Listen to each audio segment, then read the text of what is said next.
नमस्कार। यहाँहरूलाई इतिहास सम्बन्धी सत्य तथ्य जानकारी दिने यस हिस्ट्री इन नेपाली च्यानलमा स्वागत छ। आज मैले हामी सबैले जान्नै पर्ने विषय लिएर आएको छु। जब हामीले आफ्नो अस्तित्वको खोजी गर्न थाल्छौँ तब हामी हाम्रो इतिहासको आवश्यकता महसुस गर्दछौँ।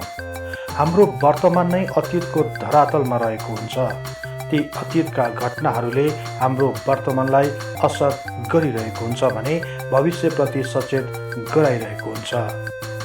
तर यति हुँदाहुँदै पनि आजको युवाहरूमा इतिहासप्रति त्यति धेरै रुचि नहुनुमा यो विषयप्रति वितृष्णा भएको भन्दा पनि यस विषयप्रति सही जानकारी र शिक्षाको प्रसार नहुनु नै हो भनेर ठोक्वा गर्न सकिन्छ। अहिलेसम्म पनि हामीले इतिहासलाई केवल कथाको रूपमा मात्रै हेर्ने नजरमा परिवर्तन गर्न सकेनौँ। यो पनि एक वैज्ञानिक अनुसन्धानमा आधारित छ भन्ने तथ्यलाई अघि सार्न नसक्नु नै आजको समयको सबैभन्दा कमजोरी पक्ष हो। त्यसैले आज मैले वास्तवमा इतिहास के हो त भन्ने बारेमा एक कार्यक्रम लिएर आएको छु। आउनुहोस्, नेपाल तथा विश्व इतिहासको बारे तथ्य तथा प्रामाणिक जानकारी दिने उद्देश्यका साथ इतिहासका विद्यार्थीहरूद्वारा निर्मित यस कार्यक्रमलाई मन पराई धेरैभन्दा धेरै लाइक, शेयर र सब्सक्राइब गरिदिनु हुन अनुरोध गर्दै म कार्यक्रम प्रस्तोता सार्थक नेपाल यहाँहरूलाई हार्दिक स्वागत गर्दछु।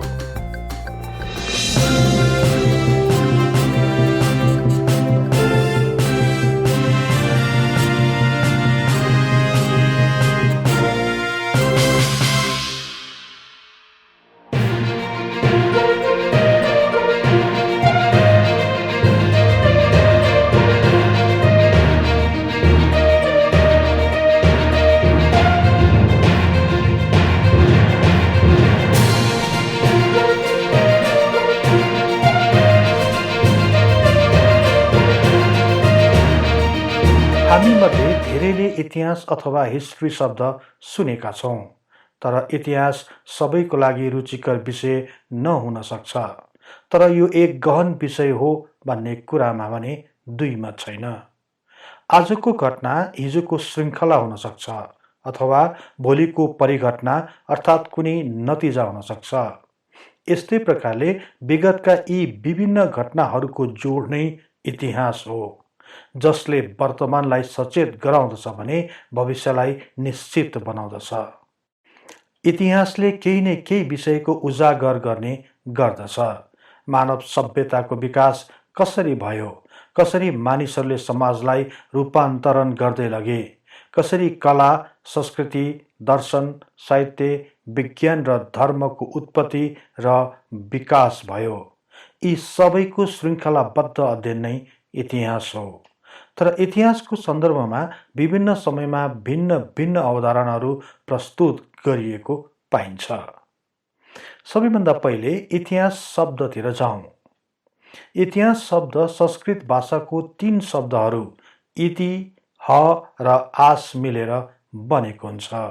इतिको अर्थ यस्तै, हको अर्थ निश्चित रूपले र आसको अर्थ थियो भन्ने हुन्छ। अर्थात् संस्कृतमा इतिहासको अर्थ निश्चित रूपले यस्तै भएको थियो भन्ने जनाउँदछ। इतिहासलाई अङ्ग्रेजी भाषामा हिस्ट्री भनिन्छ। वास्तवमा हिस्ट्री शब्द ग्रिक भाषा अन्तर्गत ग्रिक शब्द हिस्टोरियाबाट उद्धृत गरिएको हो। ग्रिक भाषामा हिस्टोरियाको अर्थ अनुसन्धान, सोधपुछ, विवरण तथा विगतका अभिलेखहरू भन्ने बुझिन्छ, जसले वास्तवमा विगतको समयमा के भएको थियो भन्ने विवरणहरू प्रस्तुत गर्ने गर्दछ। त्यस्तै अक्सफोर्ड डिक्सनरीमा हिस्ट्रीको अर्थ कुनै व्यक्ति, समाज वा देशसँग सम्बन्धित विगतमा भएका विभिन्न घटनाहरूको सङ्गालो भन्ने जनाइएको छ। इतिहासलाई गहिरेर बुझ्ने हो भने यसबारे विभिन्न लेखक, दार्शनिक तथा इतिहासकारहरूले विभिन्न अर्थहरू प्रस्तुत गरेका छन्। केही विद्वानहरूले इतिहासलाई केवल कथाको रूपमा मात्रै हेर्ने गरेको पाइन्छ। जस्तै हेनरी पिरेनका अनुसार इतिहास समाजमा रहने मनुष्यका कार्य एवं उपलब्धिहरूको कथा हो।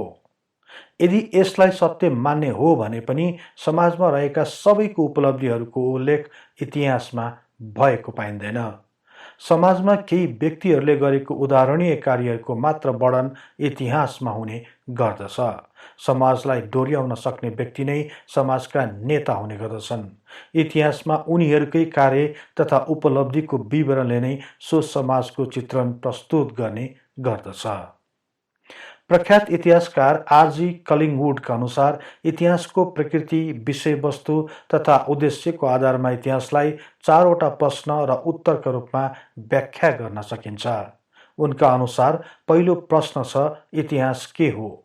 यस प्रश्नको उत्तर दिँदै उनी भन्छन्, इतिहास एक अनुसन्धान हो।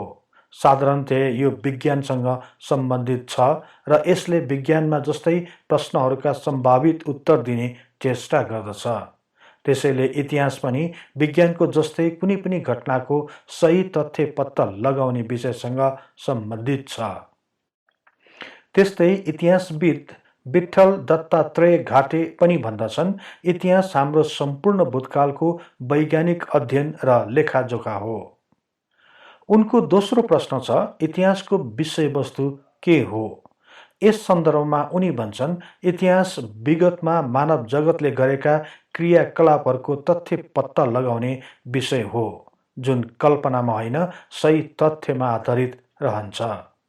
त्यस्तै ऱ्याप्सनका अनुसार इतिहास भन्नाले क्रमबद्ध घटनाहरू अथवा विचारहरूको श्रृङ्खलाबद्ध सुसङ्गठित विवरण हो भनेर तर्क गर्दछन्। तर अर्का इतिहासकार फ्रेडरिक विलियम म्याटलिनले थोरै भिन्न तर्क अघि सार्छन्। उनका अनुसार मानिसले के गर्यो र सो बारेमा के भन्यो भन्दा पनि खास गरी उसले यसबारेमा के सोच्यो भन्ने नै इतिहास हो भन्ने तर्क राख्दछन्। कलिङवुडको तेस्रो प्रश्न छ, इतिहासलाई कसरी तयार गरिन्छ? यस प्रश्नको उत्तरमा उनी भन्छन्, इतिहासलाई जहिले पनि प्राप्त प्रमाणको व्याख्याद्वारा तयार गरिन्छ। त्यस्तै उनको चौथो तथा अन्तिम प्रश्न छ, इतिहास के को लागि हो? यसको उत्तरमा उनी लेख्छन्, इतिहास भनेको विगतमा मानव स्वयंले गरेको अनुभव तथा ज्ञान हो। यसले मानिस के हो र मानिसले के गरिरहेको छ भन्ने जस्ता इतिहासका मूल तत्त्वहरूको बारेमा शिक्षा दिन्छ। इतिहास वैज्ञानिक विधि अनुसार हुनुपर्दछ। त्यस्तै यो आलोचनात्मक अध्ययनमा आधारित हुनको साथै यसले ऐतिहासिक प्रमाण, कारण र असरहरूका बारेमा पनि ज्ञान दिएको हुनुपर्दछ।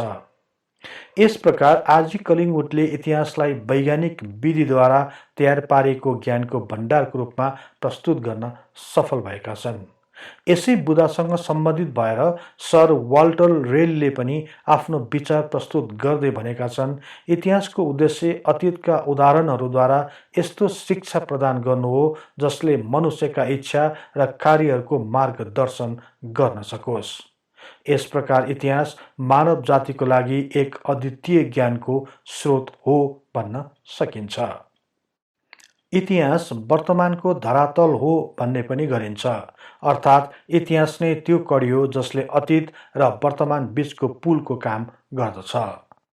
यही सन्दर्भलाई उद्धृत गर्दै E.H. का भन्छन्, इतिहास विगत र वर्तमान बीचको कहिल्यै नसकिने वार्तालाप हो। यसबाट के बुझ्न सकिन्छ भने इतिहास केवल विगतका घटनाहरूको विवरण मात्रै नभएर वर्तमानमा हुने कार्यहरूको आधारशिला पनि हो। जसरी वर्तमान हाम्रो जीवनसँग सम्बन्धित छ, त्यस्तै अतीतसँग पनि उत्तिकै अटुट सम्बन्ध रहिरहेको हुन्छ। यसलाई परिभाषित गर्दै मिलरले भनेका छन्, जीवनको गति समुद्र जस्तै छ। मानिस आउँछ, जान्छ, लहर उठ्छ र झर्छ र यी सबै इतिहास हुन्। त्यसैले इतिहास भन्नाले साधारणतया विगतका समयका घटनाहरूको सङ्कलन, विश्लेषण तथा मूल्याङ्कन हो भन्दा फरक पर्दैन। तर यो विज्ञानमा आधारित हुनुपर्दछ। यो केवल कथा मात्रै होइन। घटनाहरूलाई वैज्ञानिक विधिद्वारा विश्लेषण गरी तयार गरिएको अभिलेख नै वास्तविक इतिहास हो।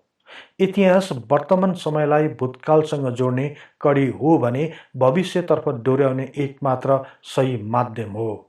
यसो भनिरहँदा इतिहास केवल अतीतका घटनाहरूको विवरण मात्रै हो भन्नु सरासर गलत हुन जान्छ। हरेक विगतका घटनाहरू मानवीय मस्तिष्कको उपज हो। सो उपजको सृजनामा विभिन्न वातावरणहरूको प्रमुख भूमिका रहेको हुन्छ। त्यसैले यो एक मानवीय संवेदनासँग अति नजिकको सम्बन्ध राख्दछ। सारा विश्व केवल कोरा कल्पनाले चलिरहेको हुन्छ, तर सो कल्पनाको आदर्शिला भने इतिहास हुने गर्दछ। तसर्थ इतिहास एक जीवन्त अभिलेख हो, मानवीय अनुभव हो, सम्पूर्ण ज्ञानको भण्डार हो, हाम्रो जीवनको अपरिहार्य स्रोत पनि हो।